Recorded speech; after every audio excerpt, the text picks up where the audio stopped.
Hi guys. So ஒரு முக்கியமான அப்டேட்டோட வந்திருக்கோம். என்னன்னா, Chennai is on a winning run, but they Khan afford to relax here. ஏன்னா இப்போ ரொம்ப லீக் ஃபேஸ் வந்து பயங்கரமான ஒரு கட்டத்தை நோக்கி போயிட்டு இருக்கு. அவங்க எவ்வளோதான் மேட்ச் ஜெயிச்சிட்டு இருந்தாலும் இங்கிருந்தும் கண்டினியூஸாக எல்லா மேட்சஸும் ஜெயிக்குங்கிற சுச்சுவேஷன் இருக்காங்க. அப்படி ஒரு பிளேஸ்மெண்ட்ல நம்ம இந்த ஐபிஎல் மேட்ச்ல ஒரு பர்டிகுலர் மேட்சை பத்தி டிஸ்கஸ் பண்ண போறோம். என்னன்னு பாத்தீங்கன்னா, இது சிஎஸ்கே வெர்சஸ் எல்எஸ்ஜி மேட்சோட ப்ரிவ்யூ. இன்னைக்கு சேப்பாக்ல நடக்குது. ஸோ இந்த மேட்ச்ல பார்த்தோம்னா அகைன் மோஸ்ட்லி சிஎஸ்கேல இருந்து பிளேயிங் லெவனை சேஞ்ச் பண்ண மாட்டாங்கன்னு நினைக்கிறேன். பிளேயிங் லெவன் ஸ்டார்ட் பண்ணும். மோஸ்ட்லி சிஎஸ்கேல பிளேயிங் லெவனை சேஞ்ச் பண்ண மாட்டாங்கன்னு நினைக்கிறேன். So they will go with same winning eleven like last match. எல்எஸ்ஜியை பொறுத்த வரைக்கும் ஜாஷ் இங்கிலீஷ் அப்புறம் மோசன் கானோட இன்ஜுரிஸ்லாம் என்ன லெவல்ல இருக்குன்னு தெரியல. உங்களுக்கு ஏதாவது அப்டேட் இருக்கா விகேஷ்? இல்ல எனக்கு தெரியல. மோசின் கான் மேபி வர சான்ஸ் இருக்குன்னு நினைக்கிறேன். ஜார்ஜ் இங்கிலீஷ் எக்ஸ்பெக்ட் பண்ணல இந்த கேமுக்கு. அதுவும் இல்லாம இன்னைக்கு லைக் 2 டேஸா கொஞ்சம் ஓரளவுக்கு வெதர் வேற சேப்பாக சென்னையில கொஞ்சம் ட்ரெயின் கொஞ்சம் இருந்தனால எனக்கு தெரிஞ்சு சீமஸ் கொஞ்சம் ஃப்ரெண்ட்லியா தான் இருக்கும்னு நினைக்கிறேன். ஸோ எனக்கு தெரிஞ்சு அவங்க 2 ஸ்பின்னர் ஆட மாட்டாங்க. திக்வேஷ் ராத்தி, ஷாபாஸ் அகமது 2 பேரும் ஆட மாட்டாங்க. ஏன்னா பண்ட் ஸ்பின்னை யூஸ் பண்ற விதமே சரியில்லை. ஸோ அவர் பவர் பிளேயும் போட மாட்டாரு. அதனால பின்னாடியும் முடிக்க முடியல அவங்களால. ஸோ எனக்கு தெரிஞ்சு 4 பேசர் ஒரு ஸ்பின்னர் தான் ஆடுவாங்கன்னு தோணுது எல்எஸ்சி சைட்ல. ஸோ எய்தர் திக்வேஷ் ராத்தி, எனக்கு தெரிஞ்சு ராத்தி தான் உட்கார வைப்பாங்கன்னு நினைக்கிறேன். ஏன்னா ஷாபாஸ் கொஞ்சம் பேட்ல ரன் கொடுப்பாருன்றதுனால ராத்தி உட்கார வச்சுட்டு மயங்க் மட்டும் உள்ள கொண்டு வருவாங்கன்னு நினைக்கிறேன். தெரியல மயங்க் யாதவ் எப்படி இருக்காருன்னு எனக்கு தெரியல. ஏன்னா போன மேட்ச் கேம் விளையாடினாரு. அப்படி மயங்கும் உட்கார வைக்கணும்னு தோணுச்சுன்னா ஆவேஷ் கான் மேபி ஆடுவாங்க. ஸோ அந்த 2 சேஞ்ச் மட்டும் இருக்க வாய்ப்பு இருக்கு. ஸோ அதை தாண்டி கரெக்ட். இப்போ யோகி சொன்ன மாதிரி ஆக்சுவலாக கொஞ்சம் ஃபோர்காஸ்ட் வந்து லைட் ரெயின்ஸ் எக்ஸ்பெக்டட் அப்படின்ற மாதிரி தான் போட்டிருக்காங்க. பட் ஸ்டில் ஃபுல் மேட்சுமே நடக்கும் அப்படின்ற மாதிரி தான் ஃபோர்காஸ்ட் வந்துருக்கு. பட் அகைன் நேற்று கொஞ்சம் மழை இருந்தது, இன்னைக்கு காத்தாலையும் கொஞ்சம் மழை இருந்தது. இப்போ ஜஸ்ட் ஒரு ஹாஃப் அன் அவர் வரைக்கும் ஸ்லைட் ரிசல்ட்ஸ் இருந்திருக்கு. ஸோ ஓரளவுக்கு அது பவுலிங் ஃப்ரெண்ட்லியாக தான் இருக்கும். ஸோ இந்த சைட்லேயுமே பார்த்தீங்கன்னா எல்லா சிஎஸ்கே சைட்லேயுமே ஆல்மோஸ்ட் ஒரு 5 பேசஸ் ஆன் த ட்ராட் போடுற அளவுக்கு பவுலர்ஸ் இருக்காங்க. ஃபுல்லாவே பேஸ் மட்டுமே வச்சு கம்ப்ளீட் பண்ற அளவுக்கு பவுலர்ஸ் இருக்காங்க. பட் அகைன் அவங்களுக்கு வந்து ஸ்டில் அந்த ஓப்பனிங் காம்பினேஷன் எனக்கு தெரிஞ்சு அன்சுல் காம்போஜ் அண்ட் அகில் ஹோசன் தான் ஸ்டார்ட் பண்ணுவாங்கன்னு நினைக்கிறேன். ஸோ மிட் ஓவர்ஸ்ல முகேஷ் போடுறாரு. சாரி, நான் மிஸ் பண்ணிட்டேன். முகேஷும் போடுறாரு. எனக்கு தெரிஞ்சு ஃபர்ஸ்ட் ஸ்பெல் அன்சுல் கம்போஜ் போடுவார்னு நினைக்கிறேன். ஏன்னா சீமுக்கு இன்னைக்கு கொஞ்சம் ஃப்ரெண்ட்லியா தான் இருக்கும். அதுவும் அன்சுல் கம்போஜ் பவர் பிளேல சூப்பராகவே போறாரு. உண்மையா சொல்ல போனா முகேஷ் தான் யூஸ்வலா பவர் பிளே பவுலர். ஆனா அன்சுல் கம்போஜ் அவுட் பவுல் பண்றாரு. தெரிஞ்சு ஸ்டார்ட் பண்ணும்போது அவங்க 2 பேர் வச்சு ஸ்டார்ட் பண்ணுவாங்க. ஆனா டெம்டிங் ஆப்ஷன் நீங்க அகில் ஹோசன் வச்சு ஸ்டார்ட் பண்றது. ஏன்னா 2 ரைட் ஹேண்டர்ஸ் ஆடுவாங்க எப்படியும் மேல. அதுக்கப்புறம் பூரான் பஞ்ச் எல்லாம் ஃபுல்லா லெஃப்ட் ஹேண்டர்ஸ் இருக்காங்க. அது எனக்கு எவ்வளவு ட்ரஸ்ட் பண்ணுவாருன்னு தெரியல ருத்து. ஸோ அதனால கொஞ்சம் டெம்ப்டிங்கா இருக்கும். அவர் ஃபர்ஸ்ட் ஓவரே மேபி அகில் வச்சு ஸ்டார்ட் பண்ணக்கூடும். இன்னொன்னு பூரானுமே சரி ரிஷப் மட்டுமே சரி 2மே ஸ்பின் ஹிட்டர்ஸ் நல்லாவே அடிப்பாங்க. அண்ட் லாஸ்ட் மேட்ச் தான் வந்து இப்போ லாஸ்ட் 2 மேட்சா பூரானுக்கு நல்லா படுது. அண்ட் லாஸ்ட் மேட்ச் ரிஷப் வந்து ஆடினது ரொம்பவே நல்லா இருந்தது. ஸோ எனக்கு தெரிஞ்சு அவங்களுக்கு இந்த மறுபடியும் அந்த ஃபார்ம் கண்டினியூ பண்ணாங்க அப்படின்னா சிஎஸ்கேக்கு ரொம்ப டேஞ்சரஸா இருக்கும் அந்த மாதிரி மிடில் ஸ்பின்னர்ஸை போட்டு தள்ளுறதுங்கிறது. அது இல்லாம ஒரு பர்டிகுலர் 2ல இருந்து மேபி ஒரு பேசரை போட்டாங்கன்னா 100 இருக்கும்போது கொஞ்சம் ஹெல்ப்ஃபுல்லா இருக்கும். மேபி கொஞ்சம் முன்னாடியே அகில முடிச்சாங்க அப்படின்னா கூட.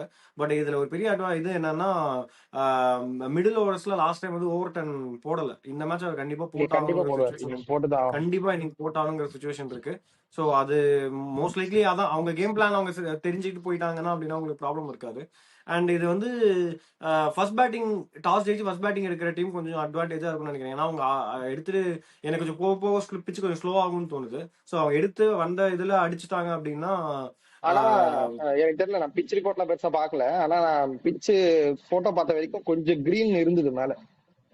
அதுவும் இது ரெட் சாயில் பிச் நினைக்கிறேன். ஸோ உங்களுக்கு மேபி கொஞ்சம் சீம் கிடைக்க வாய்ப்பு இருக்கு. அதுவும் ரெய்னி கண்டிஷன்ஸ் வேற, கிளவுடியா வேற இருக்கு. மேபி ஃபர்ஸ்ட் பவுலிங் போற டீம் ஒரு 3-4 ஓவருக்கு கொஞ்சம் ஸ்விங் இருக்கும். அவங்க பார்த்து மட்டும் ஃபர்ஸ்ட் பேட்டிங் ஆடுற டீம் பார்த்து ஆடினாங்கன்னா எனக்கு தெரிஞ்சு நல்ல ஸ்கோர் போஸ்ட் பண்ணலாம். டாஸ் ரொம்ப குருசியல் இந்த மேட்ச். எனக்கு தெரிஞ்சு டாஸ் ஜெயிக்கிற டீம் முக்காவாசி வின் பண்ண சான்சஸ் ஹை. அது என்னன்னு பார்ப்போம். அண்ட் ஆப்போசிட் சைட்ல முகமது ஷமி இருக்காரு. அவரோட ஃபார்ம் ரொம்பவே இம்ப்ரெசிவா இருக்கு. ஸோ அவர் அவங்களுக்கு ஃபர்ஸ்ட் பேட்டிங் எடுத்தாலுமே செகண்ட் பேட்டிங் எடுத்தாலுமே அவராலேயே நேச்சுரலா ஸ்பின் ப்ரொடியூஸ் பண்ண முடியுது. அண்ட் சீம் பொசிஷன்ஸுமே ரொம்ப சூப்பரா இருக்கு இந்த ஐபிஎல் பொறுத்த வரைக்கும். நல்லாவே போட்டுட்டு இருக்காரு வேற. ஸோ எனக்கு தெரிஞ்சு I mean he also can pose a decent level of threat to CSK batters. So ஓரளவுக்கு டீசென்ட் கண்டெஸ்ட் இருக்கும்னு நினைக்கிறேன். But more than batting contest இன்னைக்கு ஆக்சுவலா பவுலிங் 2 டீமுமே வந்து எந்த அளவுக்கு போட போறாங்கிறத வச்சுதான் மேட்ச் இருக்கு ஆக்சுவலா. ஏன்னா 2 டீம்லயுமே ஓரளவுக்கு டீசென்ட் பேட்டர்ஸ் இருக்காங்க. ஸ்லைட் ஏஜ் நான் ஆக்சுவலா சொல்லணும்னா எல்எஸ்ஜி மிடில் ஆர்டர் இப்போ ராஸ்டா ஒரு 2 மேட்ச்ல டெஸ்ட் ஆயிருக்கு அப்படின்னா கூட still I would still back CSK batters. அவங்க கொஞ்சம் எல்எஸ்ஜி விடவே சிஎஸ்கே பேட்டர்ஸ் கொஞ்சம் நல்லா ஆடுறாங்க அப்படிங்கிற ஃபீல் எனக்கு இருக்கு.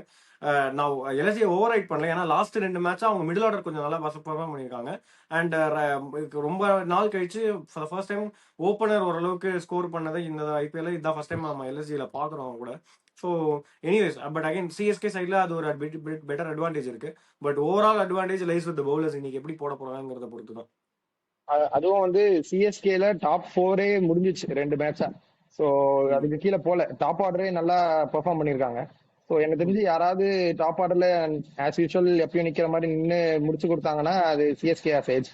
ஏன்னா எல்எஸ்ஜி சைட்ல அந்த மாதிரி நின்று ஆட யாரும் இல்லை, எல்லாமே ஹிட்டிங்க்கு தான் போவாங்க. ஸோ நீங்க அந்த மாதிரி முடிச்சு கொடுக்குற ஸ்டேஜுக்கு இன்னும் மெச்சூரிட்டி வரல, அவங்களுக்கு தேவையும் இல்லை. அவங்க ஏன்னா ரிஸ்க் ஃப்ரீ கிரிக்கெட் தான் விளையாடுவாங்க, நீங்க ஜாலியா ஆடுவாங்க. அவங்களுக்கு இதுக்கு மேல செலக்ட் ஆக போறது இல்லை.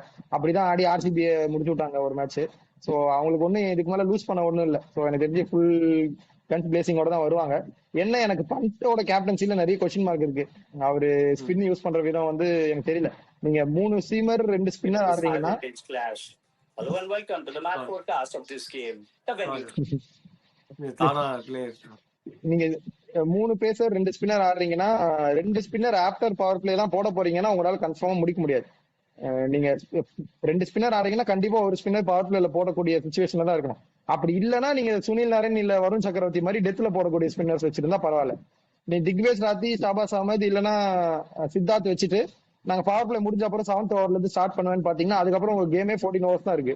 அதுல 8 ஓவர்ஸ் ஆஃப் ஸ்பின் நீங்க போடணும், பேக்கப் ஆப்ஷன் இல்லாம. நீங்க ஆர்சிபியும் அதே தான் பண்ணுவாங்க. நீங்க 3 பேசர் 2 ஸ்பின்னர் ஆடுவாங்க. ஆனா அவங்களுக்கு ரொமாரி ஷெப்பர்ட் இருக்காரு. நீங்க சப்போஸ் டெத் வரைக்கும் உங்களால ஸ்பின்ன கொண்டு போக முடியலன்னா அவரு டெத்லயோ இல்ல நடுவுலயோ 2 ஓவர் ரொமாரியை போட்டுருவாரு. நீங்க அந்த மாதிரி ஆப்ஷனே இல்ல உங்களுக்கு. சோ அந்த ஸ்பின் ஆப்ஷன்ஸ் மட்டும் பெட்டரா யூஸ் பண்ணும். அப்படி இல்லைன்னா நீங்க பவர் பிளேல போற ஸ்பின்னர் இல்லைன்னா ஒரு அடிஷனல் பேசரே ஆடிடலாம், அது பெட்டர். சோ அது மட்டும் எனக்கு ரொம்ப கொஸ்டின் மார்க் இருக்கு. அண்ட் இன்னொரு விஷயம், நீங்க ஷம்மி பத்தி பேசுனீங்க. இந்த டோர்னமெண்ட்டுக்கு என்ன பொறுத்த வரைக்கும் player to watch out for are ஃபைண்ட் வந்து பிரின்ஸ் யாதவ் தான். இந்தியா காலப்பு இருக்கு அவருக்கு. இந்த வாட்டி கண்டிப்பா இந்தியா காலப்பு இருக்கு. எக்ஸலண்டா போறாரு பவர் பிளேல. அது அவுட் ஸ்விங்கும் சரி. முன்னாடி போன சீசன் என்னாச்சுன்னா டெத்ல மட்டும் போட்டுட்டு இருந்தாரு. நிறைய ஸ்லோ பால்ஸ் யாக்கர்ஸ் எல்லாம் போட்டு டெத்ல ஓரளவுக்கு பேர் வாங்கினார். ஏன்னா அவர் டென்னிஸ் பால் வரும்போதே அப்படிதான் பெர்ஃபார்ம் பண்ணி தான் இங்க வந்தாரு. ஆனா இந்த வாட்டி நியூ பால் எக்ஸலண்டா போடுறாரு. பால் சூப்பரா வருது அவர் கையில இருந்து. ஸோ அதுவும் நான் ஒரு பெரிய கான்டெஸ்ட், இந்த கான்டெஸ்ட்ல நான் பாக்கணும்னா சாம்சங் வர்சஸ் பிரின்ஸ் யாதவ் தான். மோர் தென் சாம்சங் வர்சஸ் ஷமி, நான் பிரின்ஸ் யாதவ் தான் சொல்லுவேன். ஏன்னா அவுட் ஸ்விங் போடுவாரு. சாம்சங் அவுட் ஸ்விங்கோட கொஞ்சம் வல்னரபிலிட்டி இருந்திருக்கு. ஸோ என்னன்னு பாக்கணும் இன்னைக்கு. 2 தடவை ஆக்சுவலா ஸ்லிப்புக்கு இந்த தடவை கேட்ச் கொடுத்த விட்ட ஒரு தடவை எம்ஐ மேட்ச்லயே பார்த்தோம். 2 தடவை இந்த மாதிரி அவுட் ஆயிருந்திருக்காரு. அது இல்லாம நிறைய எட்ஜ் வேற போச்சு, கேட்சஸ் டிராப் பண்ணாங்க. ஸோ ஆக்சுவலா நல்ல மேட்ச் அப்பா இருக்கும்னு நினைக்கிறேன். அது ஆக்சுவலி அதான் லாஸ்ட் கேம் மாதிரி நம்ம லாஸ்ட் கேம் என்ன சொன்னோம், ஸ்டார்க்கும் இங்கீடியும் பார்த்து ஆடிட்டாருன்னா அந்த கேம் வின் பண்ணிடலாம் அப்படின்ற மாதிரி. இங்கேயும் அதேதான். நீங்க இந்த ஓப்பனிங் ஸ்பெல் பர்ஸ்ட் மட்டும் ஷமி பிரின்ஸ் யாதவ் பார்த்து ஆடிட்டீங்கன்னா கண்டிப்பா சாம்சன் நின்ட்டாருன்னா வின் பண்ணுவாங்க சிஎஸ்கே 100%. சாம்சன் பவர் பிளே தாண்டிட்டாருன்னா சிஎஸ்கே வின், அது தெரிஞ்சதுதான். இன்ஃபேக்ட் அது மோர் தேன் இது கண்டென்ஷன், இட்ஸ் ஆக்சுவலி ஸ்டேட்மெண்ட். ஒரு பவர் பிளேல இந்த சீசன்ல என்ன மேட்சஸ்க்குலாம் மேல நின்று இருக்காரோ எல்லா மேட்சஸுமே சிஎஸ்கே ஜெயிச்சிருக்காங்க. ஸோ 5ல் 4 மேட்ச் பவர் பிளேக்கு மேல நின்று இருக்காரு. 4 மேட்ச் பவர் பிளே சாம்சனால மேல நின்றனால சாம்சனால ஜெயிச்சிருக்காங்க. So key player to watch out from CSK side should be Samson only. நிறைய சிங்கிள் ஹேண்டடா ஜெயிச்சு கொடுத்துருக்காரு இந்த டோர்னமெண்ட்டுமே. ஸோ எப்படி இருக்கு மேட்சுங்கிறத பார்க்கலாம். ஒரு இன்ட்ரெஸ்டிங் கான்டெஸ்ட். ஸோ மேட்ச் ப்ரெடிக்ஷன்ல நான் வந்து சிஎஸ்கே பேக் பண்றேன். நம்ம கூட ஜாயின் பண்ணாத 3 பேர் இருக்காங்க. ஸோ ஸ்ரவனும் சிஎஸ்கே சொல்லியிருக்காரு, வெங்கட்டும் சிஎஸ்கே சொல்லியிருக்காரு, ஹரி மட்டும் எல்எஸ்ஜி சைட் போயிருக்காரு. நானும் சிஎஸ்கே சைட் போறேன். ஈவன் தோ எனக்கு எல்எஸ்ஜி 50-50 கேம் தான், டாஸ் பொறுத்து டிசைட் ஆகிற கேம் தான். பட் ஆனா சிஎஸ்கே வின் பண்ணா இந்த டோர்னமெண்ட் இன்னும் கொஞ்சம் அலைவா இருக்கும், இன்ட்ரெஸ்டிங்கா இருக்கும். ஸோ அதனால எனக்கு சிஎஸ்கே நீ வின் பண்ணணும்னு தோணுது. அடுத்த கேம் எல்எஸ்சியில நடக்கிற கேம் அது வேற விஷயம். ஆனா இன்னைக்கு ஜெயிச்சா டேபிள் இன்னும் நல்லா இருக்கும். ஏன்னா ஆல்ரெடி ஜிடி ஆர்ஆர் அடிச்சுட்டு மேல போயிட்டாங்க. ஸோ ஆர்ஆர் இப்போ வெளியே போற சுச்சுவேஷன்ல தான் இருக்காங்க கிட்டத்தட்ட பாத்தீங்கன்னா. ஸோ இந்த மேட்ச் சிஎஸ்கே ஜெயிச்சா இன்னும் இன்ட்ரெஸ்டிங்கா இருக்கும். ஸோ அதனால எனக்கு சிஎஸ்கே ஜெயிக்கணும். இனிமே ஆக்சுவலா ரொம்ப டேபிள் நெருக்கடியா போகும். இன்ஃபேக்ட் இன்னைக்கு சிஎஸ்கே ஜெயிச்சு நல்ல மார்ஜின்ல ஜெயிச்சு ஆர்சிபி தோத்து நல்ல மோசமான மார்ஜின்ல தோத்து ஏதாவது ஆச்சுன்னா சிஎஸ்கே இங்க இருந்து 4th பிளேஸ் போறதுக்குலாம் கூட வாய்ப்பு இருக்கு. ஸோ இன்னைக்கே டேபிள் சேஞ்ச் ஆகுது, நிறைய சேஞ்ச் ஆகிறதுக்கான சான்சஸ் ரொம்ப ஜாஸ்தி. ஸோ இந்த கேம் ஐபிஎல் கான்டெக்ட்ல ரொம்ப ரொம்ப குரூஷியல். அண்ட் டீம்ஸுமே ரொம்ப 50-50 அப்படின்றது. ஏன்னா அவங்க கம்பேக் கொடுக்குறாங்க 50-50ங்கிறனால நல்ல மேட்சா இருக்கும்னு நினைக்கிறேன் பாக்குறதுக்கு. ஸோ ஸோ எப்படி இருக்குங்கிறத பார்ப்போம். லாஸ்டா பாத்தீங்கன்னா 4 பேர் சிஎஸ்கே, ஹரி மட்டும் எல்எஸ்சி போயிருக்காரு. பார்ப்போம். எஸ், நெக்ஸ்ட் மேட்ச் ரிவ்யூல அவங்களை வந்து மீட் பண்றேன். until then it's full for signing off. Bye. By.